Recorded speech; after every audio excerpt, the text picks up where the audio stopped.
ಇದು ಒಂದು ವಿಚಿತ್ರ ಪ್ರಪಂಚ. ಅಲ್ಲಿ ಹಣಕ್ಕೆ ಯಾವುದೇ ವ್ಯಾಲ್ಯೂ ಇಲ್ಲ. ಇಲ್ಲಿ ಟೈಮ್ ಮಾತ್ರ ಎಲ್ಲವೂ. ಇಲ್ಲಿ ನೀವು ಯಾವುದಾದರೂ ವಸ್ತು ಕೊಳ್ಳಬೇಕು ಅಂದ್ರೆ ಆ ವಸ್ತುವಿಗೆ ಬದಲಾಗಿ ನಿಮ್ಮ ಜೀವನದ ಸ್ವಲ್ಪ ಟೈಮ್ ಕೊಡಬೇಕಾಗುತ್ತೆ. ಆಗ ಮಾತ್ರ ನೀವು ಆ ವಸ್ತುವನ್ನು ಕೊಳ್ಳಬಹುದು. ಆದ್ರೆ ಈ ಪ್ರಪಂಚದಲ್ಲಿ ಒಳ್ಳೆಯ ಜೀವನ ನಡೆಸಬೇಕಾದ್ರೆ ನಿಮ್ಮ ಹತ್ತಿರ ಟೈಮ್ ಇರೋದು ಕೂಡ ತುಂಬಾ ಮುಖ್ಯ. ಯಾಕಂದ್ರೆ ಇಲ್ಲಿ ಯಾವಾಗ ಒಬ್ಬ ಮನುಷ್ಯನ ವಯಸ್ಸು 25 ವರ್ಷಕ್ಕೆ ತಲುಪುತ್ತೋ ಆ ಮನುಷ್ಯನ ಕಲ್ಮೇಲೆ 1 ವರ್ಷದ ಟೈಮ್ ಸ್ಟಾರ್ಟ್ ಆಗಿಬಿಡುತ್ತೆ. ಯಾವ ಕ್ಷಣದಲ್ಲಿ ಕೌಂಟ್ಡೌನ್ 0 ಆಗುತ್ತೋ ಆ ಕ್ಷಣದಲ್ಲಿ ಆ ಮನುಷ್ಯ ಮುಗಿದೇ ಹೋಗ್ತಾನೆ. ಶ್ರೀಮಂತರ ಹತ್ತಿರ ಎಷ್ಟು ಟೈಮ್ ಇತ್ತು ಅಂದ್ರೆ ಅವರು 1000 ವರ್ಷ ಕೂಡ ಬದುಕಬಹುದಿತ್ತು. ಶ್ರೀಮಂತರು ತಮಗಾಗಿ ತಮ್ಮದೇ ಒಂದು ಬೇರೆ ಪ್ರಪಂಚ ಮಾಡಿಕೊಂಡಿದ್ದರು. ಅಲ್ಲಿ ಅವರು ಸುಖ ಸಮಾಧಾನದ ಜೀವನ ನಡೆಸುತ್ತಿದ್ದರು. ಆದ್ರೆ ಅದೇ ಇನ್ನೊಂದು ಕಡೆ ಗೆಟೋ ಸಿಟಿಯಲ್ಲಿ ಇರ್ತಿದ್ದ ಬಡ ಜನರು ದಿನ ರಾತ್ರಿ ಕಷ್ಟಪಟ್ಟು ಕೆಲಸ ಮಾಡಿ ತಮಗಾಗಿ ಟೈಮ್ ಸಂಪಾದಿಸುತ್ತಿದ್ದರು. ಇಲ್ಲದಿದ್ದರೆ ಅವರ ಜೀವನ ಮುಗಿದೇ ಹೋಗುತ್ತಿತ್ತು. ಇದೇ ಬಡವರ ಬೀದಿಯಲ್ಲಿ ವಿಲ್ ಅನ್ನೋ ಒಬ್ಬ ಹುಡುಗ ಇದ್ದ. ಅವನ ಗಡಿಯಾರದಲ್ಲಿ ಕೇವಲ 23 ಗಂಟೆ ಮಾತ್ರ ಉಳಿದಿತ್ತು. ವಿಲ್ ತನ್ನ ಮಾಮ್ರ ಜೊತೆ ಇರ್ತಿದ್ದ. ಈಗ ಯಾಕಂದ್ರೆ 25 ವರ್ಷದ ನಂತರ ವಯಸ್ಸು ನಿಂತು ಬಿಡುತ್ತೆ. ಅದಕ್ಕೆ ಅವನ ಅಮ್ಮ 50 ವರ್ಷ ಆದರೂ ತುಂಬಾ ಚಿಕ್ಕವಳಾಗಿ ಕಾಣ್ತಿದ್ದಳು. ಇವತ್ತು ವಿಲ್ರ ಅಮ್ಮನ 50ನೇ ಬರ್ತ್ಡೇ ಆಗಿತ್ತು. ವಿಲ್ ತನ್ನ ಮಾಮ್ರ ಬರ್ತ್ಡೇ ಸೆಲೆಬ್ರೇಟ್ ಮಾಡಲಿಕ್ಕೆ ಹಿಂದಿನ ರಾತ್ರಿ ಓವರ್ಟೈಮ್ ಮಾಡಿ ಒಂದು ಶಾಂಪೇನ್ ಬಾಟಲ್ ತಂದಿದ್ದ. ಇದನ್ನು ನೋಡಿ ವಿಲ್ನ ಮಾಮ್ ತುಂಬಾ ಖುಷಿ ಆಗ್ತಾಳೆ ಮತ್ತು ಅವಳು ವಿಲ್ಗೆ ಹೇಳ್ತಾಳೆ, ನಾನು ನನ್ನ ಮೊಮ್ಮಕ್ಕಳನ್ನು ನೋಡ್ಬೇಕು ಅಂತ ಆಸೆ ಇದೆ. ನೀನು ಯಾವ ಹುಡುಗಿಯನ್ನಾದ್ರೂ ಡೇಟ್ ಯಾಕೆ ಮಾಡ್ತಿಲ್ಲ? ಅದಕ್ಕೆ ವಿಲ್ ಉತ್ತರ ಕೊಡ್ತಾನೆ, ಈ ಎಲ್ಲಾ ವಿಷಯಗಳಿಗೆ ಟೈಮ್ ಯಾರ ಹತ್ತಿರ ಇದೆ? ವಿಲ್ರ ಮಾಮ್ ಅವನಿಗೆ ಹೇಳಿದಳು, ಎಲೆಕ್ಟ್ರಿಸಿಟಿ ಬಿಲ್ ಮತ್ತು ಬ್ಯಾಂಕ್ ಇಂದ ತಗೊಂಡ ಲೋನ್ ನಾಳೆ ಡೇಟ್ ಒಳಗಡೆ ಕ್ಲಿಯರ್ ಮಾಡ್ಬೇಕು. ಇಲ್ಲದಿದ್ದರೆ ನಮ್ಗೆ ಫೈನ್ ಬೀಳಬಹುದು.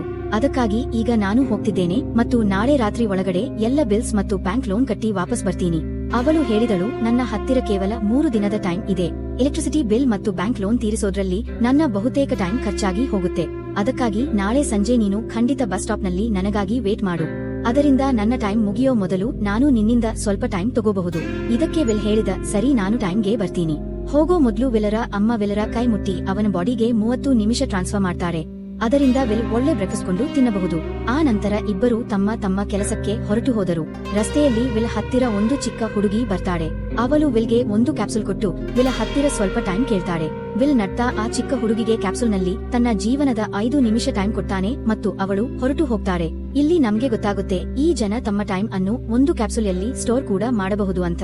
ಅದರಿಂದ ಈ ಜನ ಯಾವಾಗ ಬೇಕಾದ್ರೂ ಉಸೆ ಮಾಡಿ ಟ್ರಾನ್ಸ್ಫರ್ ಮಾಡಬಹುದು. ಆ ನಂತರ ವಿಲ್ ಕೆಲಸಕ್ಕಾಗಿ ಫ್ಯಾಕ್ಟರಿಗೆ ತಲುಪ್ತಾನೆ. ಕೆಲಸ ಸ್ಟಾರ್ಟ್ ಮಾಡೋ ಮೊದ್ಲು ಅವನು ಕಾಫಿ ತಗೊಳಕ್ಕೆ ಹೋಗ್ತಾನೆ. ಆದ್ರೆ ಅಲ್ಲಿ ಅವನು ನೋಡ್ತಾನೆ ಪ್ರತಿಯೊಂದು ವಸ್ತುವಿನ ಬೆಲೆ ಡಬಲ್ ಆಗಿದೆ ಅಂತ. ಮೊದಲು ಕಾಫಿ 2 ನಿಮಿಷಕ್ಕೆ ಸಿಗ್ತಿದ್ದದ್ದು ಈಗ ಅದರ ಪ್ರೈಸ್ ಡಬಲ್ ಆಗಿ 4 ನಿಮಿಷ ಆಗಿದೆ. ಇಲ್ಲಿ ಯಾವಾಗ ಬೇಕಾದ್ರೂ ಯಾವ ವಸ್ತುವಿನ ಬೆಲೆ ಬೇಕಾದ್ರೂ ಸರಿಸಿಬಿಡ್ತಾರೆ, ಯಾವುದೇ ಅನೌನ್ಸ್ಮೆಂಟ್ ಇಲ್ಲದೆ. ಈ ವಿಷಯ ವಿಲ್ಗೆ ತುಂಬಾ ಬೇಸರ ಅನ್ನಿಸ್ತದೆ. ಅನಿವಾರ್ಯವಾಗಿ ವಿಲ್ ಕೂಡ ಕಾಫಿಗಾಗಿ ತನ್ನ ಜೀವನದ 4 ನಿಮಿಷ ಕೊಟ್ಟು ಕೆಲಸಕ್ಕೆ ತೊಡಗಿದ. ದಿನ ಪೂರ್ತಿ ಕೆಲಸ ಮಾಡಿದ ನಂತರ ರಾತ್ರಿ ವಿಲ್ ತನ್ನ ಫ್ರೆಂಡ್ ಜೊತೆ ಒಂದು ಬಾರ್ಗೆ ಹೋಗ್ತಾನೆ. ವಿಲ್ ರ ಫ್ರೆಂಡ್ ಮೊದಲನೇ ನಂಬರ್ ರ ಕುಡುಕ ಆಗಿದ್ದ. ಅವನು ಯಾವಾಗಲೂ ಸಾರಾಯಿ ಅಮಲಿನಲ್ಲಿ ಇರ್ತಿದ್ದ. ವಿಲ್ ರ ಫ್ರೆಂಡ್ ಸನ್ನೆ ಮಾಡಿ ವಿಲ್ಗೆ ತೋರಿಸ್ತಾನೆ, ಆ ಮನುಷ್ಯ ಎಲ್ಲರಿಗೂ ಫ್ರೀಯಲ್ಲಿ ಕುಡಿಸ್ತಿದ್ದಾನೆ ಮತ್ತು ಅವನ ಹತ್ತಿರ ತುಂಬಾ ಜಾಸ್ತಿ ಟೈಮ್ ಇದೆ ಅಂತ. ಇದನ್ನು ಕೇಳಿ ವಿಲ್ ಆ ಮನುಷ್ಯನ ಕಡೆ ನೋಡ್ದ. ಆಗ ಅವನನ್ನು 4 ಕಡೆ ಹುಡುಗಿಯರು ಸುತ್ತುಗಟ್ಟಿದ್ದರು. ವಿಲ್ನ ಆ ಮನುಷ್ಯನ ಗಡಿಯಾರದ ಕಡೆ ನೋಟ ಹೋದಾಗ ಆ ಮನುಷ್ಯನ ಹತ್ತಿರ 116 ವರ್ಷ ಟೈಮ್ ಇತ್ತು. ಇದನ್ನು ನೋಡಿ ವಿಲ್ ಅರ್ಥ ಮಾಡ್ಕೊತಾನೆ, ಈ ಮನುಷ್ಯ ಗ್ರೀನ್ವಿಚ್ ಸಿಟಿಯಿಂದ ಬಂದಿದ್ದಾನೆ ಅಂತ. ಯಾಕಂದ್ರೆ ಗೆಟೋ ಸಿಟಿಯಲ್ಲಿ ಜನರ ಹತ್ತಿರ ಹೆಚ್ಚೆಂದ್ರೆ 2 ದಿನದ ಟೈಮ್ ಇರ್ತಿತ್ತು. ವಿಲ್ ಆ ಮನುಷ್ಯನ ಹತ್ತಿರ ಬಂದು ಅವನನ್ನು ವಾರ್ನ್ ಮಾಡಕ್ಕೆ ಶುರು ಮಾಡ್ದ, ನೀನು ಇಲ್ಲಿ ಇರಬಾರದಿತ್ತು. ಇಲ್ಲಿ ಕಳ್ಳರ ಅಪಾಯ ಇದೆ. ಈ ಜನ ನಿನ್ನನ್ನು ಕೊಂದು ನಿನ್ನ ಟೈಮ್ ಕಳ್ಳತನ ಮಾಡ್ತಾರೆ. ಅದಕ್ಕಾಗಿ ಬೇಗ ಇಲ್ಲಿಂದ ಹೊರಟು ಹೋಗು. ಆದ್ರೆ ಆ ಮನುಷ್ಯ ವಿಲರ ಮಾತನ್ನು ಸೀರಿಯಸ್ಲಿ ತಗೊಳ್ಳಿಲ್ಲ ಮತ್ತು ಅವನನ್ನು ಇಗ್ನೋರ್ ಮಾಡಿ ಡ್ರಿಂಕ್ ಮಾಡಕ್ಕೆ ಶುರು ಮಾಡ್ತಾನೆ. ಅದೇ ಹೊತ್ತಿಗೆ ಆ ಬಾರ್ಗೆ ಫೋರ್ಟಿಸ್ ಅನ್ನೋ ಒಬ್ಬ ಗ್ಯಾಂಗ್ಸ್ಟರ್ ತನ್ನ ಗ್ರೂಪ್ ಜೊತೆ ಬಂದ. ಅವನನ್ನು ನೋಡಿ ಎಲ್ಲ ಜನ ಹೊರಗೆ ಓಡಿ ಹೋದರು. ನಿಜವಾಗಿ ಇವನು ಆ ಶಹರದ ಅತ್ಯಂತ ದೊಡ್ಡ ಗುಂಡ ಆಗಿದ್ದ. ಜನರಿಂದ ಬಲವಂತವಾಗಿ ಟೈಮ್ ಕದೀತಿದ್ದ. ವಿಲ್ ರ ಫ್ರೆಂಡ್ ವಿಲ್ ಅನ್ನು ಹಿಡಿದುಕೊಂಡು ಕರ್ಕೊಂಡು ಹೋಗಕ್ಕೆ ಶುರು ಮಾಡ್ದ. ಆದ್ರೆ ವಿಲ್ ಹೋಗೋದನ್ನ ನಿರಾಕರಿಸಿದ ಮತ್ತು ಅಲ್ಲಿ ಒಂದು ಮೂಲೆಯಲ್ಲಿ ಅಡಗಿ ಎಲ್ಲವನ್ನೂ ನೋಡಕ್ಕೆ ಶುರು ಮಾಡ್ದ. ಫೋರ್ಟಿಸ್ ಆ ಶ್ರೀಮಂತ ಮನುಷ್ಯನ ಎಲ್ಲ ಟೈಮ್ ಲೂಟಿ ಮಾಡಕ್ಕೆ ಬಂದಿದ್ದ. ಫೋರ್ಟಿಸ್ ಆ ಶ್ರೀಮಂತ ಮನುಷ್ಯನಿಗೆ ಚಾಲೆಂಜ್ ಮಾಡ್ತಾನೆ, ಚಲೋ ಕೈ ಕಟ್ಟಾಡೋಣ, ಯಾರು ಸೋಲ್ತಾರೋ ಅವರು ತಮ್ಮ ಎಲ್ಲ ಟೈಮ್ ಗೆಲ್ಲುವವರಿಗೆ ಕೊಡ್ಬೇಕು. ಈ ಟೈಮ್ ಫೈಟ್ ಆರ್ಮ್ ರೆಸ್ಲಿಂಗ್ ತರ ಇತ್ತು. ಅದ್ರಲ್ಲಿ ಇಬ್ಬರು ಒಬ್ಬರ ಮಣಿಕಟ್ಟನ್ನು ಒಬ್ಬರು ಹಿಡಿದುಕೊಳ್ಬೇಕಿತ್ತು. ಯಾವ ಮನುಷ್ಯನ ಮಣಿಕಟ್ಟು ಕೆಳಗೆ ಇರ್ತಿತ್ತೋ ಅವನ ಟೈಮ್ ಕಡಿಮೆ ಆಗ್ತಿತ್ತು ಮತ್ತು ಆ ಟೈಮ್ ಆ ಮನುಷ್ಯನ ಕೈಗೆ ಟ್ರಾನ್ಸ್ಫರ್ ಆಗ್ತಿತ್ತು. ಯಾರ ಮಣಿಕಟ್ಟು ಮೇಲಿರ್ತಿತ್ತೋ ಅವರಿಗೆ. ಹೀಗೆ ಗೆಲ್ಲುವ ಮನುಷ್ಯ ಎಲ್ಲ ಟೈಮ್ ಅನ್ನು ಆ ಇನ್ನೊಬ್ಬ ಮನುಷ್ಯನಿಂದ ತನ್ನ ಬಾಡಿಯಲ್ಲಿ ಸ್ಟೋರ್ ಮಾಡಿಕೊಂಡು ಅವನನ್ನು ಕೊಂದು ಬಿಟ್ಟಿದ್ದ. ಫೋರ್ಟಿಸ್ ಆ ಮನುಷ್ಯನಿಗೆ ಹೇಳ್ತಾನೆ, ಇದಕ್ಕೆ ನೀನು ರೆಡಿ ಇದೀಯಾ? ಇದಕ್ಕೆ ಆ ಶ್ರೀಮಂತ ಮನುಷ್ಯ ಹೇಳಿದ, ನಾನು ತುಂಬಾ ಜಾಸ್ತಿ ಡ್ರಿಂಕ್ ಮಾಡಿದ್ದೇನೆ, ಅದಕ್ಕಾಗಿ ನನಗೆ ಸ್ವಲ್ಪ ಟೈಮ್ ಬೇಕು. ಆ ನಂತರ ನಾನು ನಿನ್ನ ಚಾಲೆಂಜ್ಗೆ ರೆಡಿ ಇದ್ದೇನೆ. ಫೋರ್ಟಿಸ್ ಹೇಳ್ತಾನೆ, ಸರಿ, ಇದು ನಿನ್ನ ಕೊನೆಯ ಆಸೆ. ಹೋಗು, ನಾನು ನಿನಗೆ ತಯಾರಾಗಲಿಕ್ಕೆ ಕೆಲವು ನಿಮಿಷ ಕೊಡ್ತೇನೆ. ಫಾರ್ಟಿಸ್ ಅವನ ಜೊತೆ ತನ್ನ ಒಬ್ಬ ಮನುಷ್ಯನನ್ನು ಕೂಡ ಕಳಿಸ್ತಾನೆ, ಅವನು ಎಸ್ಕೇಪ್ ಆಗಬಾರದು ಅಂತ. ಆ ಶ್ರೀಮಂತ ಮನುಷ್ಯ ಬಾತ್ರೂಮ್ಗೆ ಬಂದು ತುಂಬಾ ವಾಂತಿ ಮಾಡ್ಕೊಳ್ಳಕ್ಕೆ ಶುರು ಮಾಡ್ತಾನೆ, ಯಾಕಂದ್ರೆ ಅವನಿಗೆ ತುಂಬಾ ಜಾಸ್ತಿ ಡ್ರಿಂಕ್ಸ್ ಏರಿತ್ತು. ಅದಕ್ಕಾಗಿ ಈ ಸ್ಥಿತಿಯಲ್ಲಿ ಅವನು ಫಾರ್ಟಿಸ್ ರ ಜೊತೆ ಆರ್ಮ್ ರೆಸ್ಲಿಂಗ್ ಆಡಿದರೆ ಈ ಶ್ರೀಮಂತ ಮನುಷ್ಯ ಸೋಲ್ತಿದ್ದ ಅನ್ನೋದು ಕನ್ಫರ್ಮ್ ಆಗಿತ್ತು. ಅದೇ ಹೊತ್ತಿಗೆ ವಿಲ್ ಅಲ್ಲಿಗೆ ಬರ್ತಾನೆ. ಅವನು ಫಾರ್ಟಿಸ್ ರ ಮನುಷ್ಯನನ್ನು ಹೊಡೆದು ಆ ಶ್ರೀಮಂತ ಮನುಷ್ಯನನ್ನು ತನ್ನ ಜೊತೆ ಆ ಜಾಗದಿಂದ ಹೊರಗೆ ಕರ್ಕೊಂಡು ಹೋಗ್ತಾನೆ ಮತ್ತು ಅವನನ್ನು ಫಾರ್ಟಿಸ್ ಇಂದ ಉಳಿಸಿ ಒಂದು ಸೇಫ್ ಜಾಗಕ್ಕೆ ಕರ್ಕೊಂಡು ಬಂದ. ವಿಲ್ ಆ ಶ್ರೀಮಂತ ಮನುಷ್ಯನಿಗೆ ಹೇಳಿದ, ನಾನು ನಿನಗೆ ಹೇಳಿದ್ದೆ ನಿನ್ನ ಜೀವಕ್ಕೆ ಅಪಾಯ ಇದೆ ಅಂತ. ನೀನು ಗೊತ್ತಿದ್ದು ನಿನ್ನ ಟೈಮ್ ಯಾಕೆ ಹಾಳು ಮಾಡ್ಕೋತಿದ್ದೆ?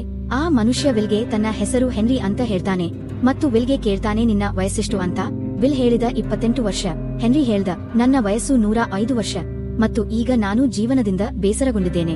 ನಾನು ನನ್ನ ಲೈಫಲ್ಲಿ ಪ್ರತಿಯೊಂದನ್ನೂ ಎಂಜಾಯ್ ಮಾಡಿದ್ದೇನೆ ಮತ್ತು ಈಗ ನನಗೆ ಈ ಜೀವನದ ಅಗತ್ಯ ಇಲ್ಲ. ನಾನು ಬದುಕ್ಬೇಕು ಅಂತ ಅನ್ನಿಸ್ತಿಲ್ಲ. ಇದನ್ನು ಕೇಳಿ ವಿಲ್ ಆಶ್ಚರ್ಯದಿಂದ ಕೇಳ್ದ, ಆದರೆ ನೀನು ಹೇಳ್ಬೇಕಾದದ್ದು ಏನು? ಇದಕ್ಕೆ ಹೆನ್ರಿ ಹೇಳ್ದ, ಅನ್ನಿಸ್ತದೆ ನೀನು ಇನ್ನೂ ಸತ್ಯದಿಂದ ಅರಿವಿಲ್ಲದ ಮನುಷ್ಯ.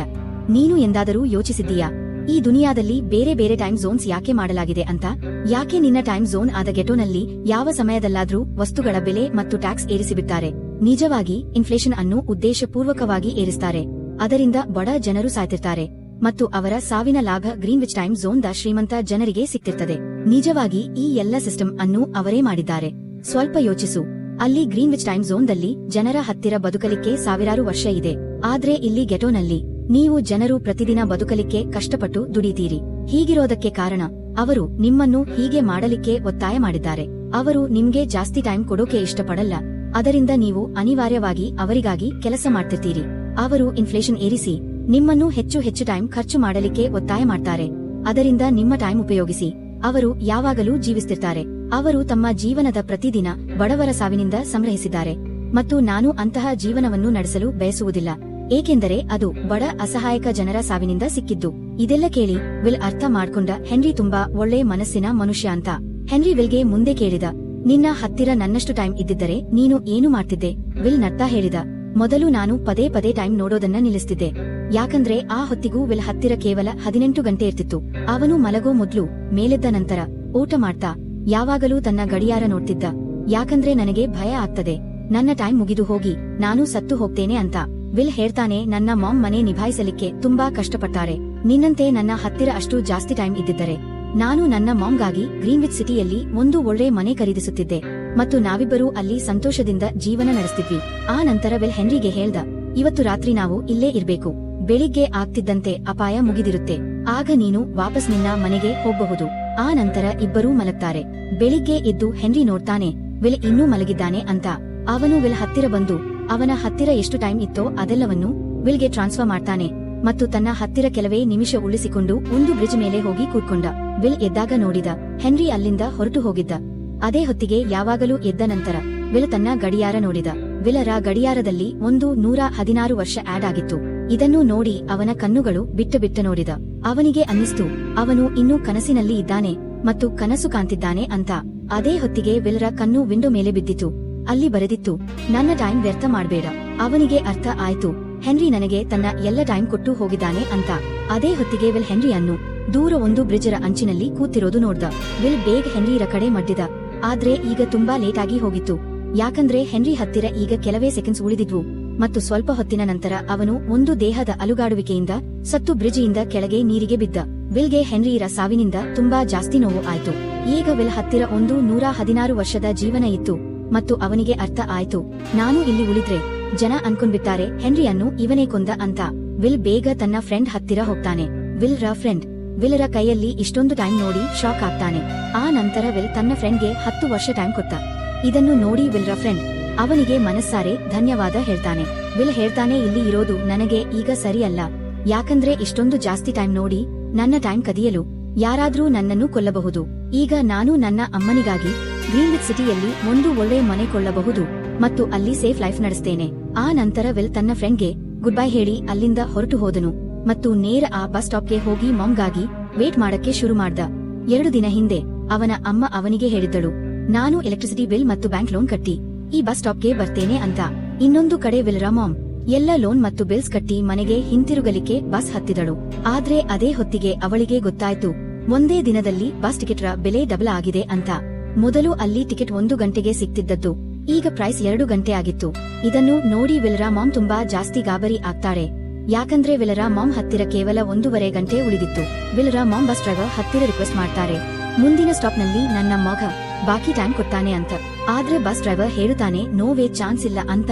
ಬಸ್ ಡ್ರೈವರ್ ಮತ್ತೆ ಹೇಳಿದ ಟೈಮ್ ಇಲ್ಲಾಂದ್ರೆ ನಡೆದುಕೊಂಡು ಹೋಗಿ ಅಂತ. ಆದ್ರೆ ವಿಲ್ರ ಮಾಮ್ಗೆ ಗೊತ್ತಿತ್ತು ಮುಂದಿನ ಬಸ್ ಸ್ಟಾಪ್ ತುಂಬಾ ದೂರ ಇದೆ. ಅವಳು ನಡೆದರೂ ಸಹ ಅಲ್ಲಿಗೆ ತಲುಪಲು 2 ಗಂಟೆ ಬೇಕಾಗುತ್ತದೆ. ಆ ಹೊತ್ತಿಗೆ ಬಸ್ ನಲ್ಲಿ ತುಂಬಾ ಜನ ಪ್ಯಾಸೆಂಜರ್ಸ್ ಇದ್ದರು. ವಿಲ್ರ ಮಾಮ್ ಅವರ ಹತ್ತಿರ ಕೂಡ ರಿಕ್ವೆಸ್ಟ್ ಮಾಡಿದಳು, ಆದ್ರೆ ಯಾರೂ ಅವಳಿಗೆ ಸಹಾಯ ಮಾಡಲಿಲ್ಲ. ಅದೇ ಹೊತ್ತಿಗೆ ಬಸ್ ಅಲ್ಲಿಂದ ಹೊರಟು ಹೋಯಿತು. ವಿಲ್ರ ಮಾಮ್ ಹತ್ತಿರ ಜಾಸ್ತಿ ಟೈಮ್ ಇರ್ಲಿಲ್ಲ, ಅದಕ್ಕಾಗಿ ಅವಳು ನೋಡ್ತಾ ಮನೆ ಕಡೆ ಹೊರಟಳು. ಇನ್ನೊಂದು ಕಡೆ ವಿಲ್ ತನ್ನ ಮಾಮ್ಗಾಗಿ ಹೂಗುಚ್ಚ ಹಿಡಿದು ಬಸ್ ಸ್ಟಾಪ್ ನಲ್ಲಿ ಅವಳ ಬರೋವರೆಗೂ ವೇಟ್ ಮಾಡ್ತಿದ್ದ. ಯಾಕಂದ್ರೆ ಇವತ್ತು ಅವನ ಮಾಮ್ ರ ಬರ್ತ್ಡೇ ಸೆಲೆಬ್ರೇಟ್ ಮಾಡ್ಬೇಕಿತ್ತು. ಬಸ್ ಆ ಸ್ಟಾಪ್ಗೆ ಬಂದಾಗ ತುಂಬಾ ಜನ ಪ್ಯಾಸೆಂಜರ್ಸ್ ಇಳಿದರು, ಆದ್ರೆ ಅವರಲ್ಲಿ ವಿಲ್ರ ಮಾಮ್ ಇರ್ಲಿಲ್ಲ. ಇದನ್ನು ನೋಡಿ ವಿಲ್ ಗಾಬರಿ ಆಗ್ತಾನೆ ಮತ್ತು ಅವನಿಗೆ ಗೊತ್ತಾಯ್ತು ಖಂಡಿತ ಅವನ ಮಾಮ್ ತೊಂದರೆಯಲ್ಲಿ ಇದ್ದಾಳೆ ಅಂತ. ಅವನು ಆ ಕ್ಷಣದಲ್ಲಿ ತನ್ನ ತಾಯಿಯನ್ನು ಹುಡುಕುತ್ತಾ ಓಡಿದನು. ವಿಲ್ ಅವರ ತಾಯಿ ರೆಚೆಲ್ ಹತ್ತಿರ ಈಗ ಕೆಲವೇ ನಿಮಿಷ ಉಳಿದಿದ್ವು. ಅವಳು ದಾರಿಯಲ್ಲಿ ಬರ್ತಿದ್ದ ಗಾಡಿಗಳ ಮತ್ತು ಜನರ ಮನೆಯ ಬಾಗಿಲು ತಟ್ಟಿ ತಟ್ಟಿ ಸ್ವಲ್ಪ ಟೈಮ್ ಸಾಲ ಕೇಳ್ತಿದ್ದಳು, ಆದ್ರೆ ಯಾರೂ ಅವಳಿಗೆ ಸಹಾಯ ಮಾಡಲು ತಯಾರಾಗಿರ್ಲಿಲ್ಲ. ಇಲ್ಲಿ ವಿಲ್ ಸ್ವಲ್ಪ ದೂರ ಹೋದಾಗ ಅವನು ತನ್ನ ತಾಯಿ ವೇಗವಾಗಿ ತನ್ನ ಬಳಿಗೆ ಬರುವುದನ್ನು ನೋಡಿದನು. ವಿಲ್ಗೆ ಗೊತ್ತಾಯ್ತು ಅವರ ಹತ್ತಿರ ಜಾಸ್ತಿ ಟೈಮ್ ಇಲ್ಲ ಅಂತ. ಅವನು ತನ್ನ ಕೈ ಮುಂದೆ ಮಾಡಿ ವೇಗವಾಗಿ ಅವರ ಕಡೆ ಹೋದನು. ಅಲ್ಲಿ ರೆಚೆಲ್ ಹತ್ತಿರ ಈಗ ಕೇವಲ 10 ಸೆಕೆಂಡ್ಸ್ ಮಾತ್ರ ಉಳಿದಿತ್ತು. ಅವಳು ಕೂಡ ಪೂರ್ಣ ವೇಗದಲ್ಲಿ ವಿಲ್ರ ಕಡೆ ಓಡಿದಳು. ಆದ್ರೆ ರೆಚೆಲ್ ತನ್ನ ಮಗ ವಿಲ್ ಹತ್ತಿರ ತಲುಪಿದ ಕ್ಷಣ ಅವಳ ಟೈಮ್ ಮುಗಿದು ಅವಳು ಸತ್ತು ಹೋದಳು. ಇದನ್ನು ನೋಡಿ ವಿಲ್ಗೆ ತುಂಬಾ ದುಃಖ ಆಯ್ತು.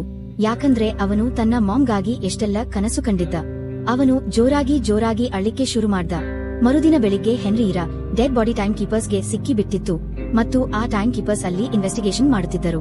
ಆ ದಿನಗಳಲ್ಲಿ ಟೈಮ್ ಕೀಪರ್ಸ್ ಇರ್ತಿದ್ದರು, ಅವರು ಪೊಲೀಸ್ ತರ ಇದ್ದರು. ಈ ಟೈಮ್ ಕೀಪರ್ಸ್ ರ ಕೆಲಸ ಕೂಡ ಕ್ರೈಮ್ ನಿಲ್ಲಿಸೋದಾಗಿತ್ತು. ಟೈಮ್ ಕೀಪರ್ಸ್ ರ ಆಫೀಸರ್ ರೇಮಂಡ್ ಆ ಜಾಗದಲ್ಲಿ ಚೆನ್ನಾಗಿ ತನಿಖೆ ಮಾಡ್ದ, ಆದ್ರೆ ಅವನಿಗೆ ಯಾವ ಕ್ಲೂ ಕೂಡ ಸಿಗ್ಲಿಲ್ಲ. ಅದೇ ಹೊತ್ತಿಗೆ ರೇಮಂಡ್ ರ ಕಣ್ಣು ಆ ಬ್ರಿಡ್ಜ್ ಹತ್ತಿರ ಇದ್ದ ಸಿಸಿಟಿವಿ ಕ್ಯಾಮೆರಾ ರ ಕಡೆ ಹೋಯ್ತು. ಅವನು ಸಿಸಿಟಿವಿ ಫುಟೇಜ್ ಚೆಕ್ ಮಾಡಲಿಕ್ಕೆ ಸಿಸಿಟಿವಿ ರೂಮ್ಗೆ ಹೋದ. ಇನ್ನೊಂದು ಕಡೆ ವಿಲ್ಗೆ ಗೊತ್ತಾಗಿ ಹೋಗಿತ್ತು ತನ್ನ ಮಾಮ್ ರ ಸಾವಿಗೆ ಗ್ರೀನ್ವಿಚ್ ನಲ್ಲಿ ಇರ್ತಿದ್ದ ಶ್ರೀಮಂತ ಜನರೇ ಜವಾಬ್ದಾರರು ಅಂತ. ಅವರು ಗೆಟೋ ಊರಿನ ಜನರನ್ನು ಒಂದೊಂದು ಸೆಕೆಂಡ್ಗೆ ಭಿಕ್ಷೆ ಬೇಡ್ಕೊಳ್ಳುವ ಸ್ಥಿತಿಗೆ ತಳ್ಳಿದ್ದಾರೆ. ಈಗ ವಿಲ್ ಗ್ರೀನ್ವಿಚ್ ಜನರಿಂದ ಸೇಡು ತೀರಿಸಿಕೊಳ್ಳಲಿಕ್ಕೆ ಗ್ರೀನ್ವಿಚ್ ಕಡೆ ಹೊರಟ ಮತ್ತು ಇಲ್ಲಿಂದ ನಿಜವಾದ ಕಥೆ ಶುರು ಆಗ್ತದೆ. ಗ್ರೀನ್ವಿಚ್ ಸಿಟಿ ಒಳಗೆ ಹೋಗಲಿಕ್ಕೆ ವಿಲ್ 1 ವರ್ಷದ ಟೈಮ್ ಖರ್ಚು ಮಾಡ್ಬೇಕಾಯ್ತು ಮತ್ತು ಗ್ರೀನ್ವಿಚ್ ಸಿಟಿ ತಲುಪಿದ. ಅಲ್ಲಿ ವಿಲ್ ಶ್ರೀಮಂತ ಜನರ ಲೈಫ್ ಸ್ಟೈಲ್ ನೋಡ್ದ. ಆಗ ಅವನಿಗೆ ಶಾಕ್ ಆಯಿತು. ಅಲ್ಲಿ ಜನರ ಹತ್ತಿರ ಎಷ್ಟು ಟೈಮ್ ಇತ್ತು ಅಂದ್ರೆ ಅವರು ಸಾಯೋದನ್ನೇ ಮರ್ತು ಹೋಗಿದ್ದರು. ಇಲ್ಲಿ ಶ್ರೀಮಂತ ಜನರ ಬಾಡಿಗಾರ್ಡ್ ಹತ್ತಿರ ಕೂಡ 100 ವರ್ಷಕ್ಕಿಂತ ಜಾಸ್ತಿ ಟೈಮ್ ಇತ್ತು. ಇದನ್ನು ನೋಡಿ ವಿಲ್ ಕೋಪದಿಂದ ಕೆಂಪಾಗ್ತಾನೆ. ಯಾಕಂದ್ರೆ ವಿಲ್ ಯಾವ ಊರಿಂದ ಬಂದಿದನೋ ಅಲ್ಲಿ ಜನರ ಹತ್ತಿರ ಕೇವಲ 24 ಗಂಟೆ ಜೀವನ ಇತ್ತು. ವಿಲ್ ಅಲ್ಲಿ ಒಂದು ದುಬಾರಿ ಹೋಟೆಲ್ನಲ್ಲಿ ತಂಗ್ತಾನೆ. ಊಟ ಮಾಡ್ತಾ ಒಬ್ಬ ತುಂಬಾ ಸುಂದರ ಹುಡುಗಿ ವಿಲ್ ಅನ್ನು ನೋಡ್ತಾಳೆ. ಅವಳಿಗೆ ವಿಲ್ ಇಷ್ಟ ಆಗಿದ್ದ ಅಂತ ಗೊತ್ತಾಗ್ತದೆ. ಇನ್ನೊಂದು ಕಡೆ ಟೈಮ್ ಕೀಪರ್ ರೇಮಂಡ್ ಹೆನ್ರಿ ರ ಸಾವಿನ ಸಮಯದ ಸಿಸಿಟಿವಿ ಫುಟೇಜ್ ಚೆಕ್ ಮಾಡ್ತಿದ್ದ. ಅದೇ ಹೊತ್ತಿಗೆ ಅವನಿಗೆ ಫುಟೇಜ್ ನಲ್ಲಿ ವಿಲ್ ಕಾಣಿಸ್ತಾನೆ. ಆದ್ರೂ ಕ್ಯಾಮೆರಾ ಹೆನ್ರಿ ಅನ್ನು ಬ್ರಿಡ್ಜ್ ಇಂದ ಬೀಳ್ತಿರೋದನ್ನು ರೆಕಾರ್ಡ್ ಮಾಡಿರ್ಲಿಲ್ಲ. ಆದ್ರೆ ಆ ಫುಟೇಜ್ ನಲ್ಲಿ ವಿಲ್ ಬ್ರಿಡ್ಜ್ ಹತ್ತಿರ ನಿಂತಿರೋದು ಕಾಣಿತು. ಅದರಿಂದ ರೇಮಂಡ್ಗೆ ವಿಲ್ ಮೇಲೆ ಅನುಮಾನ ಶುರು ಆಯ್ತು. ಅದಕ್ಕಾಗಿ ರೇಮಂಡ್ ತನ್ನ ಟೀಮ್ಗೆ ವಿಲ್ ಬಗ್ಗೆ ಮಾಹಿತಿ ಸಂಗ್ರಹ ಮಾಡಲಿಕ್ಕೆ ಹೇಳುತ್ತಾನೆ. ರಿಸರ್ಚ್ ನಲ್ಲಿ ಟೈಮ್ ಕೀಪರ್ಸ್ಗೆ ಗೊತ್ತಾಗ್ತದೆ ವಿಲ್ ಅನ್ನೋ ಒಬ್ಬ ಮನುಷ್ಯ ತುಂಬಾ ಜಾಸ್ತಿ ಟೈಮ್ ಖರ್ಚು ಮಾಡಿ ಗ್ರೀನ್ವಿಚ್ ಸಿಟಿಗೆ ಎಂಟರ್ ಆಗಿದ್ದಾನೆ ಅಂತ. ಅದರಿಂದ ರೇಮಂಡ್ಗೆ ಇದು ಕನ್ಫರ್ಮ್ ಆಗ್ತದೆ ವಿಲ್ ನೇ ಹೆನ್ರಿ ಅನ್ನು ಕೊಂದ ಅಂತ. ರೇಮಂಡ್ ಅದೇ ಕ್ಷಣ ತನ್ನ ಟೀಮ್ ಜೊತೆ ಗ್ರೀನ್ವಿಚ್ ಸಿಟಿ ಕಡೆ ಹೋದ. ಇನ್ನೊಂದು ಕಡೆ ಗ್ರೀನ್ವಿಚ್ ಊರಿನಲ್ಲಿ ವಿಲ್ ಒಂದು ಕ್ಯಾಸಿನೋಗೆ ಬಂದ. ಅಲ್ಲಿ ಕೆಲವು ಶ್ರೀಮಂತ ಜನ ಪೋಕರ್ ಆಡುತ್ತಿದ್ದರು. ವಿಲ್ ಕೂಡ ಅವರ ಜೊತೆ ಕೂತ. ಒಬ್ಬ ಹೊಸ ಮನುಷ್ಯನನ್ನು ನೋಡಿ ಈ ಜನ ಅವನನ್ನ ನೋಡಿ ನಗುತ್ತಾರೆ. ಆದ್ರೆ ವಿಲ್ ಗ್ಯಾಂಬ್ಲಿಂಗ್ ನಲ್ಲಿ ಎಕ್ಸ್ಪರ್ಟ್ ಆಗಿದ್ದ. ಇವತ್ತು ಅವನಿಗೆ ಶ್ರೀಮಂತರಿಂದ ಹಣ ತೆಗೆಯಲಿಕ್ಕೆ ಅತ್ಯಂತ ಒಳ್ಳೆ ಅವಕಾಶ ಸಿಕ್ಕಿತ್ತು. ವಿಲ್ ಫಿಲಿಪ್ ಅನ್ನು ಒಬ್ಬ ಶ್ರೀಮಂತ ಮನುಷ್ಯನ ಜೊತೆ ಪೋಕರ್ ಆಟ ಆಡಿದ. ಫಿಲಿಪ್ ಇಲ್ಲಿನ ಅತ್ಯಂತ ಶ್ರೀಮಂತ ಮನುಷ್ಯ. ಅವನ ಹತ್ತಿರ ತನ್ನದೇ ಒಂದು ಟೈಮ್ ಬ್ಯಾಂಕ್ ಇದೆ. ಅದು ಜನರಿಗೆ ಲೋನ್ ಮೇಲೆ ಟೈಮ್ ಕೊಡುತ್ತದೆ. ಫಿಲಿಪ್ ರ ಜೊತೆ ಅವನ ಮಗಳು ಕೂಡ ಕೂತಿದ್ದಳು. ಇವಳೇ ಕೆಲವು ಹೊತ್ತು ಮೊದಲು ವಿಲ್ ಅನ್ನು ಗಮನಿಸ್ತಾ ನೋಡ್ತಿದ್ದ ಹುಡುಗಿ. ಗೇಮ್ ಶುರು ಆದಾಗ ವಿಲ್ ತನ್ನ ಲೈಫ್ ರ ಎಲ್ಲ ಟೈಮ್ ಒಡ್ಡಿ ತನ್ನ ಚಾಣಾಕ್ಷದಿಂದ ಫಿಲಿಪ್ ರಿಂದ 1100 ವರ್ಷ ಗೆದ್ದ. ಇದನ್ನು ನೋಡಿ ಫಿಲಿಪ್ ರ ಮಗಳು ಸಿಲ್ವೆ ವಿಲ್ ನಿಂದ ತುಂಬಾ ಜಾಸ್ತಿ ಇಂಟ್ರೆಸ್ಟ್ ಆಗ್ತಾಳೆ. ಅವಳು ವಿಲ್ ಅನ್ನು ನಾಳೆ ರಾತ್ರಿ ತನ್ನ ಮನೆ ಪಾರ್ಟಿಗೆ ಇನ್ವೈಟ್ ಮಾಡಿದಳು. ಮರು ಸಂಜೆ ವಿಲ್ ಒಂದು ಬ್ರ್ಯಾಂಡ್ ನ್ಯೂ ಕಾರ್ ಕೊಂಡು ಫಿಲಿಪ್ ರ ಪಾರ್ಟಿಗೆ ಬರುತ್ತಾನೆ. ಅಲ್ಲಿ ಪಾರ್ಟಿನಲ್ಲಿ ವಿಲ್ ಮತ್ತು ಸಿಲ್ವಿ ಡಾನ್ಸ್ ಮಾಡುತ್ತಾರೆ. ಮತ್ತು ಸಿಲ್ವಿಯ ಮನಸ್ಸಿನಲ್ಲಿ ವಿಲ್ಗೆ ಮನಸ್ಸು ಕೊಟ್ಟಳು. ಅವಳು ತನ್ನ ಮನಸ್ಸಿನ ಮಾತು ವಿಲ್ಗೆ ಹೇಳಲಿಕ್ಕೆ ಹೋಗ್ತಿದ್ದಳು. ಅದೇ ಹೊತ್ತಿಗೆ ಟೈಮ್ ಕೀಪರ್ ರೇಮಂಡ್ ತನ್ನ ಟೀಮ್ ಜೊತೆ ಅಲ್ಲಿಗೆ ತಲುಪ್ತಾನೆ ಮತ್ತು ವಿಲ್ ಅನ್ನು ಹಿಡ್ಕೊಂಡ. ವಿಲ್ ಅನ್ನು ಕೊಲೆಗಾರ ಅಂತ ಅನ್ಕೊಂಡು ಸಿಲ್ವಿಯ ಕೂಡ ಅವನ ಮೇಲೆ ಸಿಟ್ಟಾದಳು. ರೇಮಂಡ್ ಮೊದಲು ವಿಲ್ರ ಎಲ್ಲ ಟೈಮ್ ಅವನಿಂದ ಕಿತ್ತುಕೊಂಡು ಕೇವಲ 2 ಗಂಟೆ ಮಾತ್ರ ಕೊಟ್ಟ. ಆ ನಂತರ ಅವನು ವಿಲ್ ಅನ್ನು ಹೆನ್ರಿರ ಕೊಲೆ ಆರೋಪದಲ್ಲಿ ಬಂಧಿಸೋಕೆ ಶುರು ಮಾಡ್ದ. ರೇಮಂಡ್ ವಿಲ್ ಅನ್ನು ಕೇಳ್ತಾನೆ, ನೀನು ಹೆನ್ರಿಯನ್ನು ಯಾಕೆ ಕೊಂದೆ? ವಿಲ್ ಅವನಿಗೆ ಹೇಳ್ತಾನೆ, ನಾನು ಅವನನ್ನು ಕೊಂದಿಲ್ಲ, ಬದಲಾಗಿ ಅವನಿಗೆ ಬದುಕೋಕೆ ಆಸೆ ಇರಲಿಲ್ಲ, ಅದಕ್ಕಾಗಿ ಅವನು ನನಗೆ 116 ವರ್ಷ ಕೊಟ್ಟ ಮತ್ತು ನಂತರ ಅವನೇ ತನ್ನ ಜೀವ ತೆಕ್ಕೊಂಡ. ಆದ್ರೆ ರೇಮಂಡ್ ವಿಲ್ ರ ಮಾತನ್ನು ನಂಬಲಿಲ್ಲ. ವಿಲ್ ಗೊತ್ತಾಗ್ತದೆ ರೇಮಂಡ್ ನನ್ನನ್ನು ಹೆನ್ರಿರ ಸುಳ್ಳು ಕೇಸ್ನಲ್ಲಿ ಸಿಕ್ಕಿಸಿ ಜೀವನ ಪರ್ಯಂತ ಜೈಲಿನಲ್ಲಿ ಹಾಕ್ತಾನೆ ಅಂತ. ಅದಕ್ಕಾಗಿ ಅವನು ಅವಕಾಶ ನೋಡಿ ರೇಮಂಡ್ ರ ಮನುಷ್ಯರನ್ನು ಹೊಡೆದು ತನ್ನನ್ನು ತಾನು ಬಿಡಿಸ್ಕೊಂಡ ಮತ್ತು ಅವರ ಗನ್ ತಗೊಂಡು ಸಿಲ್ವಿಯಾ ಅನ್ನು ಒತ್ತೆಯಾಗಿ ಇಟ್ಟ. ಸಿಲ್ವಿಯಾ ಅನ್ನು ಶೀಲ್ಡ್ ಮಾಡ್ಕೊಂಡು ವಿಲ್ ಅವಳ ಜೊತೆ ಎಡಿದ್ದ. ವಾಪಸ್ ಗೆಟೋ ಊರಿಗೆ ಬಂದ. ವಿಲ್ ಹತ್ತಿರ ಟೈಮ್ ತುಂಬಾ ಕಡಿಮೆ ಉಳಿದಿತ್ತು. ಅವನು ಸಿಲ್ವಿಯಾ ಹತ್ತಿರ ಸ್ವಲ್ಪ ಟೈಮ್ ಸಾಲ ಕೇಳ್ದ. ಆದ್ರೆ ಸಿಲ್ವಿಯಾ ಅವನಿಗೆ 1 ಸೆಕೆಂಡ್ ಕೂಡ ಸಾಲ ಕೊಡಲು ನಿರಾಕರಿಸಿದಳು. ಯಾಕಂದ್ರೆ ಅವಳು ಅವನನ್ನು ಹೆನ್ರಿರ ಕೊಲೆಗಾರ ಅನ್ಕೊಂಡಿದ್ದಳು. ಅದಕ್ಕಾಗಿ ಅವನು ಇನ್ನೂ ಜೋರಾಗಿ ಗೆಟೋ ಊರಿನ ಕಡೆ ಕಾರ್ ಡ್ರೈವ್ ಮಾಡ್ತಾನೆ. ಅಲ್ಲಿ ತಲುಪಿ ಯಾರಿಂದಾದ್ರೂ ಟೈಮ್ ಸಾಲ ತಗೋಬಹುದು ಅಂತ. ಅವಸರದಲ್ಲಿ ಅವನ ಗಮನ ಮುಂದಿನ ರಸ್ತೆಯಲ್ಲಿ ಹಾಕಿದ್ದ ಮುಳ್ಳು ತಂತಿಗಳ ಮೇಲೆ ಬೀಳ್ಲಿಲ್ಲ. ಅದಕ್ಕೆ ಡಿಕ್ಕಿ ಹೊಡೆದ ತಕ್ಷಣ ವಿಲ್ರ ಕಾರ್ ಬ್ರಿಡ್ಜ್ ಇಂದ ಕೆಳಗೆ ಬಿದ್ದು ಹೋಯಿತು. ಈ ಆಕ್ಸಿಡೆಂಟ್ ನಲ್ಲಿ ವಿಲ್ ಮತ್ತು ಸಿಲ್ವಿಯಾ ಪ್ರಜ್ಞಾಹೀನ ಆಗ್ತಾರೆ. ನಿಜವಾಗಿ ದಾರಿಯಲ್ಲಿ ಆ ಮುಳ್ಳುಗಳನ್ನು ಫೋಟಸ್ ಮತ್ತು ಅವನ ಗ್ಯಾಂಗ್ ಹಾಕಿದ್ದರು. ಫೋಟಸ್ ನೋಡ್ದ ಸಿಲ್ವಿಯಾ ಹತ್ತಿರ 10 ವರ್ಷ ಟೈಮ್ ಇತ್ತು. ಅವನು ಸಿಲ್ವಿಯಾರ ಎಲ್ಲ ಟೈಮ್ ಕದ್ದು ಅಲ್ಲಿಂದ ಹೊರಟ. ಅಷ್ಟರಲ್ಲಿ ವಿಲ್ ಮತ್ತು ಸಿಲ್ವಿಯಾಗೆ ಎಚ್ಚರ ಆಯ್ತು. ಸಿಲ್ವಿಯಾ ತನ್ನ ಕೈಯ ಕಡೆ ನೋಡ್ದಾಗ ಅವಳು ಗಾಬರಿ ಆದಳು. ಯಾಕಂದ್ರೆ ಅವಳ ಹತ್ತಿರ ಕೇವಲ 30 ನಿಮಿಷ ಮಾತ್ರ ಉಳಿದಿತ್ತು ಮತ್ತು ವಿಲ್ ಹತ್ತಿರ ಕೂಡ ಕೆಲವೇ ನಿಮಿಷ ಉಳಿದಿತ್ತು. ಆದ್ರೂ ಅವನು ಸಿಲ್ವಿಯಾಗೆ ತನ್ನ ಕೆಲವು ನಿಮಿಷ ಕೊಟ್ಟ. ಅದರಿಂದ ಇಬ್ಬರ ಟೈಮ್ ಸಮ ಆಯ್ತು. ಆ ನಂತರ ವಿಲ್ ಸಿಲ್ವಿಯಾ ಅನ್ನು ಕರ್ಕೊಂಡು ಬೇಗ ತನ್ನ ಫ್ರೆಂಡ್ ರ ಮನೆಗೆ ಹೋದ. ಯಾಕಂದರೆ ಆ ಫ್ರೆಂಡಿಗೆ 10 ವರ್ಷ ಕೊಟ್ಟಿದ್ದ. ಅವನ ಫ್ರೆಂಡ್ ರ ಹೆಂಡತಿ ಬಾಗಿಲು ತೆಗೆದು ವಿಲ್ ಅನ್ನು ನೋಡ್ದಾಗ ಅವಳು ವಿಲ್ ರ ಮೇಲೆ ಸಿಟ್ಟಿನಿಂದ ಹೇಳಿದಳು, ನೀನು ಕೊಟ್ಟ 10 ವರ್ಷ ನನ್ನ ಗಂಡನ ಜೀವ ತಿಂದಿತು. ಅವನು ಎಲ್ಲ ಟೈಮ್ ಅನ್ನು ಕುಡಿಯೋದ್ರಲ್ಲಿ ಹಾಳು ಮಾಡ್ದ. ಅದರಿಂದ ಅವನು ಸತ್ತ. ಇದನ್ನು ಕೇಳಿ ವಿಲ್ ನಿರಾಸೆ ಆದ. ಆದ್ರೆ ಈಗ ಇಬ್ಬರ ಹತ್ತಿರ ಜಾಸ್ತಿ ಟೈಮ್ ಇರ್ಲಿಲ್ಲ. ಇವರಿಬ್ಬರೂ ಬೇಗ ಏನಾದ್ರೂ ಮಾಡದಿದ್ದರೆ ಇವರ ಸಾವು ಖಂಡಿತ ಕನ್ಫರ್ಮ್. ಅದೇ ಹೊತ್ತಿಗೆ ವಿಲ್ಗೆ ಸಿಲ್ವಿಯಾರ ಕಿವಿಯೋಲೆ ಕಾಣಿಸ್ತು. ಅದು ಡೈಮಂಡ್ ಆಗಿತ್ತು. ಅದನ್ನು ಮಾರಿ ವಿಲ್ ಮತ್ತು ಸಿಲ್ವಿಯಾಗೆ 2 ದಿನದ ಟೈಮ್ ಸಿಕ್ಕಿತು. ಆ ನಂತರ ವಿಲ್ ಸಿಲ್ವಿಯಾ ಅನ್ನು ಕರ್ಕೊಂಡು ಫೋನ್ ಬೂತ್ ಗೆ ಬಂದ. ಅವನು ಸಿಲ್ವಿಯಾರ ತಂದೆ ಫಿಲಿಪ್ಗೆ ಕಾಲ್ ಮಾಡಿ ತಿಳಿಸ್ದ ಅವನ ಮಗಳು ಇನ್ನೂ ಸುರಕ್ಷಿತವಾಗಿದ್ದಾಳೆ ಅಂತ. ಆ ಹೊತ್ತಿಗೆ ರೇಮಂಡ್ ಕೂಡ ಫಿಲಿಪ್ ಹತ್ತಿರ ಇದ್ದ ಮತ್ತು ವಿಲ್ಗೂ ಗೊತ್ತಿತ್ತು ರೇಮಂಡ್ ಅಲ್ಲಿ ಇದ್ದಾನೆ ಅಂತ. ವಿಲ್ ಸಿಲ್ವಿಯಾ ಅನ್ನು ಬಿಡಲಿಕ್ಕೆ ಬದಲಾಗಿ 10,000 ವರ್ಷ ಟೈಮ್ ಕೇಳ್ದ ಮತ್ತು ಆ 10,000 ವರ್ಷ ಟೈಮ್ ಬ್ಯಾಂಕ್ ಮೂಲಕ ಬಡ ಜನರಿಗೆ ಹಂಚಲಿಕ್ಕೆ ಹೇಳಿದ ಮತ್ತು ನಾಳೆ ಬೆಳಿಗ್ಗೆ ತನಕ ಟೈಮ್ ಕೊಟ್ಟ. ಆದ್ರೂ ಫಿಲಿಪ್ಗೆ ಈ ಮೊತ್ತ ಏನೇನೂ ಅಲ್ಲ. ಆದ್ರೆ ಫಿಲಿಪ್ ಯಾವ ಬೆಲೆ ಕೊಟ್ಟಾದ್ರೂ ಸರಿ, ಬಡವರಿಗೆ ಮಾತ್ರ ಟೈಮ್ ಕೊಡಲು ಇಷ್ಟಪಡ್ಲಿಲ್ಲ. ಇಲ್ಲಿ ವಿಲ್ ಸಿಲ್ವಿಯಾ ಅನ್ನು ತನ್ನ ಮನೆಗೆ ಕರ್ಕೊಂಡು ಹೋದ. ಅಲ್ಲಿ ಇಬ್ಬರು ಬೆಳಿಗ್ಗೆ ಆಗೋವರ್ಗೆ ವೇಟ್ ಮಾಡ್ತಿದ್ದರು. ಅದೇ ಹೊತ್ತಿನಲ್ಲಿ ಸಿಲ್ವಿ ವಿಲ್ ಅನ್ನು ಕೇಳಿದಳು, ಅವನ ಫ್ಯಾಮಿಲಿ ಎಲ್ಲಿ ಅಂತ. ಇದಕ್ಕೆ ವಿಲ್ ಹೇಳ್ದ, ನಿನ್ನೆ ರಾತ್ರಿ ಟೈಮ್ ಇಲ್ಲದರಿಂದ ನನ್ನ ಅಮ್ಮ ತೀರ್ಕೊಂಡಳು. ಇದನ್ನು ಕೇಳಿ ಸಿಲ್ವಿಗೆ ತುಂಬಾ ಬೇಸರ ಆಗ್ತದೆ ಮತ್ತು ಅವಳಿಗೆ ಅರಿವಾಗ್ತದೆ ಇಲ್ಲಿ ಬಡ ಜನರು ಪ್ರತಿಕ್ಷಣ ಸಾವಿನ ಭಯದಲ್ಲಿ ಬದುಕ್ತಾರೆ ಅಂತ. 1 ದಿನದ ಟೈಮ್ ಸಂಪಾದಿಸಲಿಕ್ಕೆ ಅವರು ಎಷ್ಟು ಕಷ್ಟಪಡ್ಬೇಕು ಅಂತ. ಮರುದಿನ ಬೆಳಿಗ್ಗೆ ಟೈಮ್ ಬ್ಯಾಂಕ್ ತೆರೆದ ಕೂಡ್ಲೆ ವಿಲ್ ಮತ್ತು ಸಿಲ್ವಿಯಾ ವಿಂಡೋನಿಂದ ಬ್ಯಾಂಕ್ ಮೇಲೆ ಕಣ್ಣು ಇಟ್ಕೊಂಡರು. ಆದ್ರೆ ಬ್ಯಾಂಕ್ ಬಡವರಿಗೆ ಟೈಮ್ ಹಂಚಲಿಲ್ಲ. ಸಿಲ್ವಿಯಾ ಇದನ್ನು ನೋಡಿ ತುಂಬಾ ನಿರಾಸೆ ಆದಳು. ಯಾಕಂದ್ರೆ ಟೈಮ್ ರ ಮುಂದೆ ಅವಳ ತಂದೆಗೆ ಅವನ ಮಗಳ ಕೂಡ ಇಂಪಾರ್ಟೆಂಟ್ ಇರ್ಲಿಲ್ಲ. ಈಗ ಸಿಲ್ವಿಗೆ ಅರ್ಥ ಆಯ್ತು, ಅವಳ ತಂದೆ ಕೇವಲ ಬಿಸ್ನೆಸ್ ಮ್ಯಾನ್ ಅಲ್ಲ, ಬದಲಾಗಿ ಅವನು ಈ ಸಿಸ್ಟಮ್ ರ ಹೆಡ್ ಆಗಿದ್ದಾನೆ ಅಂತ. ಅವನು ಬಡ ಜನರ ಸಾವಿನಿಂದ ತನ್ನ ಜೀವನದ ವರ್ಷಗಳನ್ನು ಸಂಗ್ರಹ ಮಾಡ್ತಿದ್ದಾನೆ. ಸಿಲ್ವಿಯಾ ಅನ್ನು ಹೀಗೆ ನಿರಾಸೆ ಆಗ್ತಿರೋದನ್ನ ನೋಡಿ ವಿಲ್ ಅವಳನ್ನು ವಾಪಸ್ ಮನೆಗೆ ಕಳಿಸೋ ನಿರ್ಧಾರ ಮಾಡ್ದ. ಅವನು ಅವಳನ್ನು ಫೋನ್ ಬೂತ್ ಗೆ ಕರ್ಕೊಂಡು ಬಂದ ಮತ್ತು ತನ್ನ ತಂದೆಗೆ ಕಾಲ್ ಮಾಡಿ ತನಗಾಗಿ ಸಹಾಯಕ್ಕೆ ಕರಿ ಅಂತ ಹೇಳಿದ. ಈ ಹೊತ್ತಿನಲ್ಲಿ ವಿಲ್ ಸಿಲ್ವಿಯಾಗೆ ವೆಪನ್ ಕೂಡ ಕೊಡುತ್ತಾನೆ. ಅದರಿಂದ ಅವಳು ತನ್ನನ್ನು ತಾನು ರಕ್ಷಿಸಿಕೊಳ್ಳಬಹುದು. ಇಲ್ಲಿ ಸಿಲ್ವಿ ಫೋನ್ ನಲ್ಲಿ ತನ್ನ ತಂದೆ ಜೊತೆ ಮಾತಾಡ್ತಿದ್ದಳು. ಅದೇ ಹೊತ್ತಿಗೆ ಟೈಮ್ ಕೀಪರ್ ರೇಮಂಡ್ ಮೆಲ್ಲನೆ ಅಲ್ಲಿಗೆ ಬಂದ ಮತ್ತು ವಿಲ್ ರ ಮೇಲೆ ಗನ್ ಗುರಿ ಮಾಡಿದ. ರೇಮಂಡ್ ವಿಲ್ ರ ಮೇಲೆ ಗುಂಡು ಹಾರ್ಸ್ಲಿಕ್ಕೆ ಹೋಗ್ತಿದ್ದ. ಅದೇ ಹೊತ್ತಿಗೆ ಸಿಲ್ವಿ ರೇಮಂಡ್ ಅನ್ನು ನೋಡಿದಳು ಮತ್ತು ಗಾಬರಿಯಲ್ಲಿ ರೇಮಂಡ್ ರ ಮೇಲೆ ಗುಂಡು ಹಾರಿಸಿದಳು. ಇದನ್ನು ನೋಡಿ ವಿಲ್ ಗಾಬರಿಯಿಂದ ರೇಮಂಡ್ ಹತ್ತಿರ ಬಂದ. ಆದ್ರೂ ಆ ಗುಂಡು ರೇಮಂಡ್ ರ ಕೈಗೆ ತಾಗಿ ಹೋಗಿತ್ತು. ರೇಮಂಡ್ ರ ಕೈಯಿಂದ ತುಂಬಾ ರಕ್ತ ಹರಿಯುತ್ತಿತ್ತು. ವಿಲ್ಗೆ ರೇಮಂಡ್ ರ ಗಡಿಯಾರ ಕಾಣಿಸ್ತು. ರೇಮಂಡ್ ಹತ್ತಿರ ಕೇವಲ 2 ಗಂಟೆ ಉಳಿದಿತ್ತು. ನಿಜವಾಗಿ ಟೈಮ್ ಕೀಪರ್ಸ್ಗೆ ಕೂಡ ಸ್ಯಾಲರಿ ಆಗಿ ಪ್ರತಿದಿನ 1 ದಿನದ ಟೈಮ್ ಮಾತ್ರ ಸಿಕ್ತಿತ್ತು. ವಿಲ್ಗೆ ಗೊತ್ತಾಯ್ತು ಇನ್ನು ರೇಮಂಡ್ ರ ಟೀಮ್ ಬರೋ ಹೊತ್ತಿಗೆ ತುಂಬಾ ರಕ್ತ ಹರಿದ ಕಾರಣ ಅವನ ಸತ್ತು ಹೋಗಿರುತ್ತಾನೆ ಅಂತ. ಅದಕ್ಕಾಗಿ ವಿಲ್ ರೇಮಂಡ್ಗೆ 2 ಗಂಟೆ ಟೈಮ್ ಕೊಟ್ಟು ರೇಮಂಡ್ ರ ಕಾರ್ ತಗೊಂಡು ಅಲ್ಲಿಂದ ಹೊರಟ. ರೇಮಂಡ್ ರ ಮೇಲೆ ಗುಂಡು ಶೂಟ್ ಮಾಡಿದ ಕಾರಣ ಈಗ ಸಿಲ್ವಿಯಾ ಕೂಡ ಕ್ರೈಮ್ ಲಿಸ್ಟ್ ನಲ್ಲಿ ಬಂದಿದ್ದಳು. ಆದ್ರೂ ವಿಲ್ ಸಿಲ್ವಿಯಾಗೆ ಹೇಳಿದ ಅವಳು ಇನ್ನೂ ಇದರಿಂದ ಹೊರಗೆ ಬರಬಹುದು ಅಂತ. ಆದ್ರೆ ಗ್ರೀನ್ವಿಚ್ ನಲ್ಲಿ ಸಿಲ್ವಿಯಾರ ಜೀವನ ಒಂದು ಪಂಜರದಲ್ಲಿ ಬಂದಿಯಾದ ಹಕ್ಕಿ ತರ ಇತ್ತು. ಅವಳ ತಂದೆ ಫಿಲಿಪ್ ಅವಳ ಮೇಲೆ ತುಂಬಾ ನಿರ್ಬಂಧಗಳನ್ನು ಹಾಕಿದ್ದ. ಆದ್ರೆ ಇಲ್ಲಿ ಬಂದ ನಂತರ ಅವಳಿಗೆ ಸ್ವಾತಂತ್ರ್ಯದ ಅನುಭವ ಆಗ್ತಿತ್ತು. ಯಾಕಂದ್ರೆ ಇಲ್ಲಿ ಅವಳು ಏನು ಬೇಕಾದರೂ ಮಾಡಬಹುದು ಮತ್ತು ಸಿಲ್ವಿ ಗೊತ್ತಾಗ್ತದೆ ಇಲ್ಲಿ ಜನರ ಜೊತೆ ತಪ್ಪಾಗ್ತಿದೆ ಅಂತ. ಈಗ ಅವಳು ಕೂಡ ಬಡವರಿಗೆ ಅವರ ಸ್ವಾತಂತ್ರ್ಯವನ್ನು ಒದಗಿಸಲು ವಿಲರ ಜೊತೆ ಇದ್ದಳು. ವಿಲ್ ಮತ್ತು ಸಿಲ್ವಿಯಾ ಒಟ್ಟಿಗೆ ಶ್ರೀಮಂತರನ್ನು ದೋಚ್ಲಿಕ್ಕೆ ಶುರು ಮಾಡಿದರು.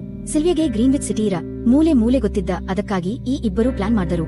ಗ್ರೀನ್ವಿಚ್ ಸಿಟಿಯ ಬ್ಯಾಂಕ್ಸ್ ಗಳಿಂದ ಟೈಮ್ ಕ್ಯಾಪ್ಸೂಲ್ಸ್ ಕದ್ದು ಅವನ್ನು ಬಡವರಿಗೆ ಹಂಚಲು ಅಂತ. ಸಿಲ್ವಿಯಾ ಮೊದಲು ತನ್ನ ತಂದೆ ಫಿಲಿಪ್ ರ ಹಲವಾರು ಬ್ಯಾಂಕ್ಸ್ ಗಳ ಮೇಲೆ ದರೋಡೆ ಮಾಡಿದಳು.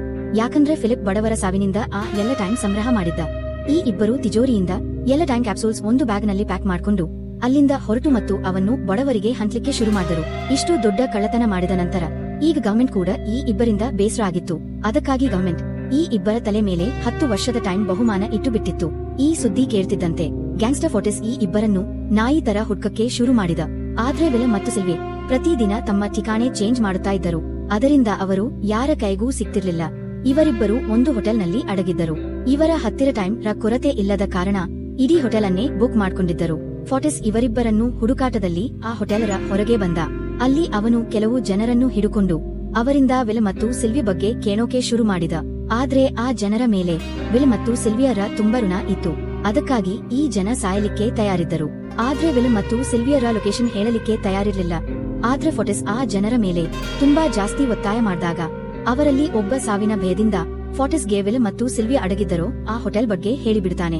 ಆ ನಂತರ ಫೋರ್ಟಿಸ್ ತಕ್ಷಣ ತನ್ನ ಗ್ಯಾಂಗ್ ಜೊತೆ ಅಲ್ಲಿಗೆ ತಲುಪ್ತಾನೆ ಮತ್ತು ಇವರಿಬ್ಬರನ್ನು ಹಿಡ್ಕೊಂಡ. ಈಗ ವಿಲ್ ಮತ್ತು ಸಿಲ್ವಿ ಅವರಿಂದ ತಪ್ಪಿಸಿಕೊಳ್ಳೋದು ಅಸಾಧ್ಯ ಆಗಿತ್ತು. ಫೋರ್ಟಿಸ್ ವಿಲ್ ಅನ್ನು ಒಂದು ಟೇಬಲ್ ಮೇಲೆ ಕೂರಿಸಿದ ಮತ್ತು ಅವನನ್ನು ಟೈಮ್ ಫೈಟ್ ಗೆ ಚಾಲೆಂಜ್ ಮಾಡ್ದ. ಡ್ರೀಕ್ಗೆ ಗೊತ್ತಾಯ್ತು ನಾನು ಚಾಲೆಂಜ್ ಅನ್ನು ನಿರಾಕರಿಸಿದ್ರೆ ಫೋರ್ಟಿಸ್ ರ ಗ್ಯಾಂಗ್ ನನ್ನನ್ನು ಕೊಂದು ಬಿಡ್ತಾರೆ ಅಂತ. ಅದಕ್ಕಾಗಿ ಕೋರ್ಟಿಸ್ ವಿರುದ್ಧ ವಿಲ್ ಆರ್ಮ್ ರೆಸ್ಲಿಂಗ್ ಆಡೋಕೆ ಶುರು ಮಾಡುತ್ತಾನೆ. ಫೋರ್ಟಿಸ್ ಮತ್ತು ವಿಲ್ ಒಬ್ಬರ ಮಣಿಕಟ್ಟು ಒಬ್ಬರು ಹಿಡ್ಕೊಂಡ ಮತ್ತು ಸಾವಿನ ಆಟ ಶುರು ಆಯ್ತು. ಫೋರ್ಟಿಸ್ ಎಕ್ಸ್ಪರ್ಟ್ ಆಟಗಾರ ಆಗಿದ್ದ. ಅವನು ಶುರುವಿನಲ್ಲಿ ವಿಲರ ಕೈ ಕೆಳಗೆ ಮಾಡ್ಬಿಟ್ಟ. ಅದರಿಂದ ವಿಲರ ಟೈಮ್ ವೇಗವಾಗಿ ಫೋರ್ಟಿಸ್ಗೆ ಟ್ರಾನ್ಸ್ಫರ್ ಆಗ್ಲಿಕ್ಕೆ ಶುರು ಆಯ್ತು. ಆದ್ರೆ ವಿಲ್ ಬಿಲ್ಕುಲ್ ಒತ್ತಡ ಹಾಕ್ತಿರ್ಲಿಲ್ಲ.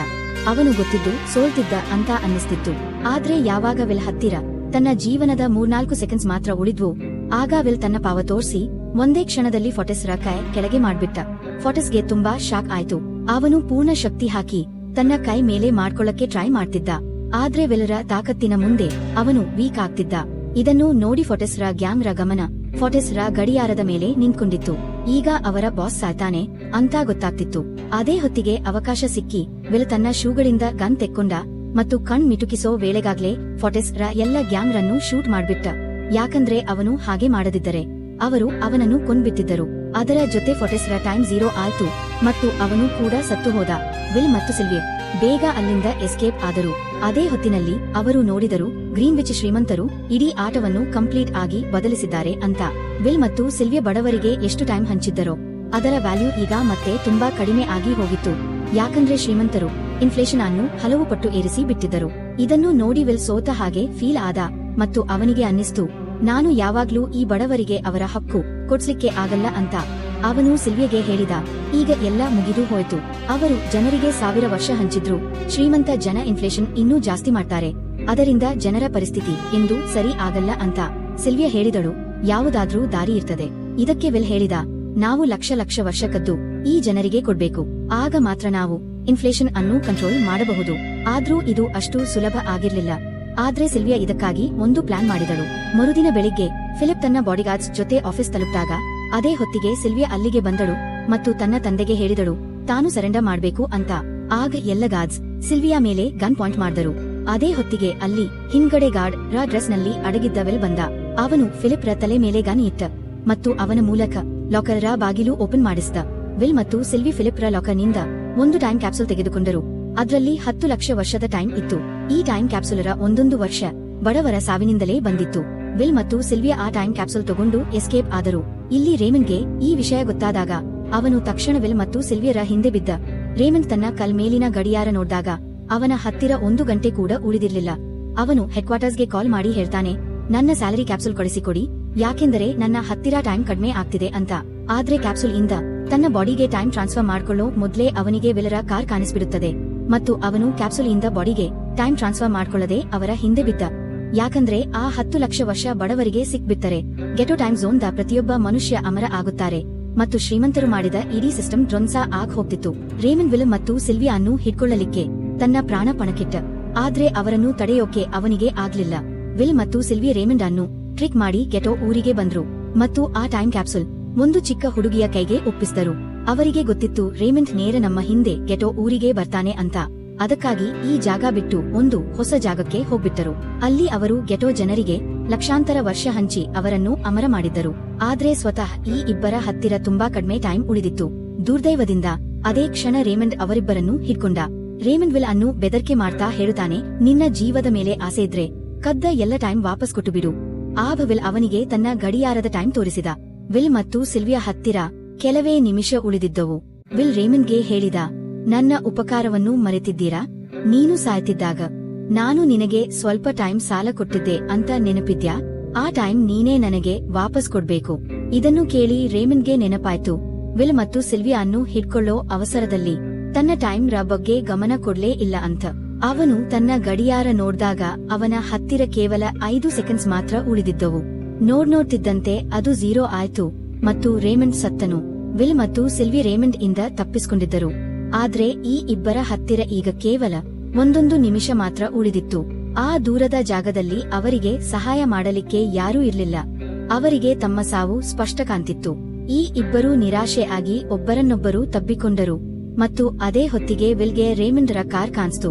ವಿಲ್ ಬೇಗ ಕಾರ್ ರ ಕಡೆ ರನ್ ಮಾಡಿದ ಮತ್ತು ಅಲ್ಲಿ ತಲುಪಿ ರೇಮಂಡ್ ರ ಸ್ಯಾಲರಿ ರ ಟೈಮ್ ತನ್ನ ಗಡಿಯಾರಕ್ಕೆ ಟ್ರಾನ್ಸ್ಫರ್ ಮಾಡ್ಕೊಂಡ.